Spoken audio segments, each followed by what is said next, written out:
Yani kama wewe ni mwanaume gentleman, mwanaume wa shoka. Upelekeshwi.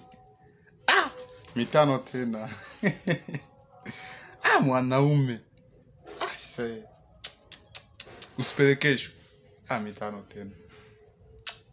Bwana, tuachane na mambo mengine bwana. Nimekuja na kitu kipya hiki hapa. Kuna jamaa mmoja anaitwa Msuka Vipara. Msuka Vipara, yeye anapatikana ndani ya mkoa wa Kagera, wilaya Bukoba.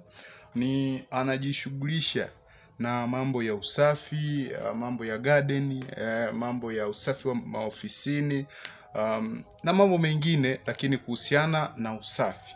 Sasa namba yake utaichukua hapo juu, hii hapo. Naomba umpigie kama una uhitaji wa watu wa kufanya usafi kwenye maofisi, garden na mambo ya usafi wa nje, ndani, freshi. Unaweza ukampigia kutumia hiyo namba. Huyo jamaa bwana uhakika. Haya.